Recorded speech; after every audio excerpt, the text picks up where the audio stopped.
নমস্কার বন্ধুরা, কেমন আছেন আপনারা সবাই? আশা করছি সবাই ভালো আছেন। আজকে আমি দেখাবো আমার গায়ে হলুদের পর্ব। চলুন তবে দেখা যাক। এখানে আমার মা অধীর আগ্রহে অপেক্ষা করছে বরের বাড়ি থেকে কখন গায়ে হলুদ নিয়ে আসবে। দেখুন, দেখতে দেখতেই তারা চলে এলো। এই যে দেখতে পাচ্ছেন, এগুলো আমার সব ননদ। লাল যে শাড়ি পরে রয়েছে আমার ননদ। এরা এতক্ষণে আমার কাছে চলে এসছে। গায়ে হলুদের বাটি উপস্থিত, সবাই রেডি হচ্ছে আমার গায়ে হলুদ দেওয়ার জন্য। এই যে প্রথম শুরুটা হলো আমার মামিমাকে দিয়ে। দেখুন, আমার কিন্তু তখন থেকেই মনটা খুব খারাপ করতে শুরু করেছিল। পাশে আমার মাসি দাঁড়িয়েছিল, আবার মাসি দেখুন কাঁদতেও লেগেছে।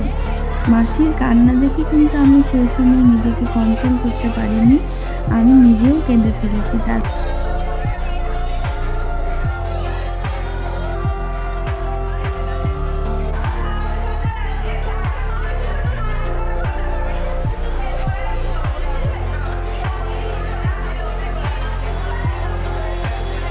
এখানে আমার শ্বশুর বাড়ির সমস্ত আত্মীয় বসে রয়েছে, তারা গল্প করছে।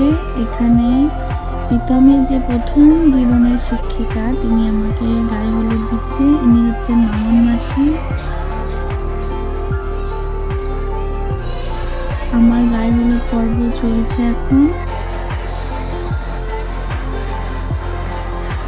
এই যে আমার পাড়ার আত্মীয়রা, পাড়ার লোক সবাই গায়ে হলুদ দিচ্ছে।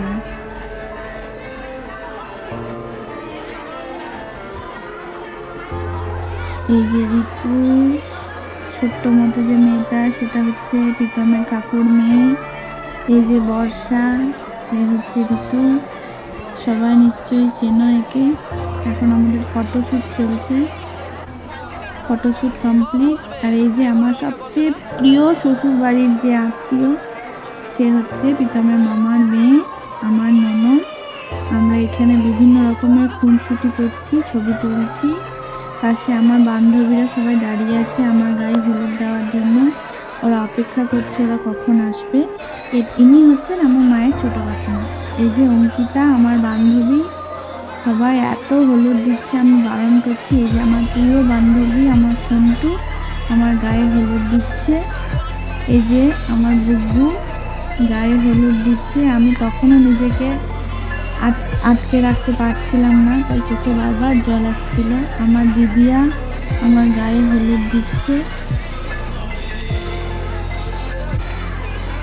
এই যে আমার বান্ধবী রাজশ্রী, ওরা বিভিন্ন রকমভাবে আমাকে হাসানোর চেষ্টা করছে যাতে আমি না কাঁদি কোনোভাবেই। কিন্তু জানি না এত বছরের প্রেম হওয়ার সত্ত্বেও কেন সেই দিনটা এত বুকটা আমার ফাঁকা লাগছিল। মা বাবার জন্য এত কষ্ট হচ্ছিল, শুধু মনে হচ্ছিল আমার মাকে কে দেখবে। এই যে আমার বান্ধবী তুহিনা, আমরা বিভিন্ন রকমের খুব ফক্করি মারছিলাম, যেগুলো সাধারণত বলা সম্ভব নয়।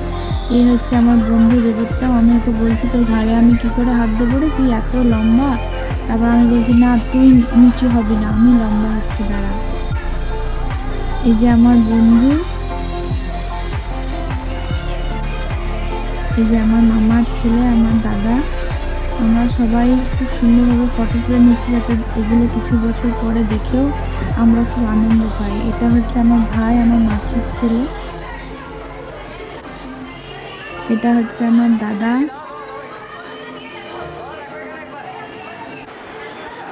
এই যে আমার দুই ভাই, খুব প্রিয়, ওরা আমার খুব শখের, খুব আদরের। একদিকে ডান দিকে রয়েছে ধর্মন্তর, বাঁ দিকে রয়েছে বাদল। আমরা ফটো তোলার জন্য পোজ দিচ্ছি, আর বাদল এমনভাবে দাঁড়িয়ে আছে মনে হচ্ছে আমাদের ছোঁয়া যাবে না। তারপর আমি কী করছিলাম আমার আপাতত নিজেই মনে পড়ছে না যে আমি কী করছিলাম।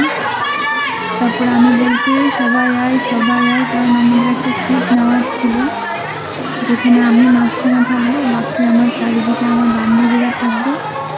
এই যে শ্যুট চলছে এখন। আমি রুচিকে ডাকছি, রুচি আর বুঝবো আমার সব থেকে কাছের মানুষ, যারা আমার বিয়েতে প্রথম থেকে বলা খুব ভুল, বিয়ের আগে থেকে আমার সাথে ছিল। এই বিয়ে নিয়ে তাদের অনেক এক্সাইটমেন্ট ছিল।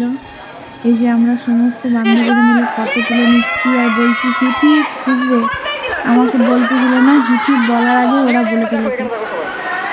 এই যে বুঝবো আমার টিকলিটা ঠিক করে দিচ্ছে, হিপি খুঁজবে।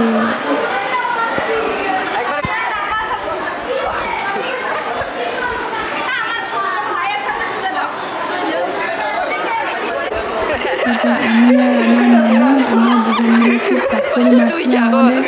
আমাদের মধ্যে সত্যি বলতে ননদ বৌদির মতো সম্পর্ক না, দুই বন্ধু বলতে পারে, দুই দিদি বোন বলতে পারে, আমাদের মধ্যে এরকম সম্পর্ক। আমাকে আলতা পরিয়ে না হচ্ছে, তারপর আমি প্রীতমকে ভিডিও কল করছিলাম আর বলছিলাম তোমাকে আমি কতদিন দেখিনি, কারণ আমাদের বিয়ের অনেকদিন আগে থেকে দেখা হওয়াটা বন্ধ ছিল।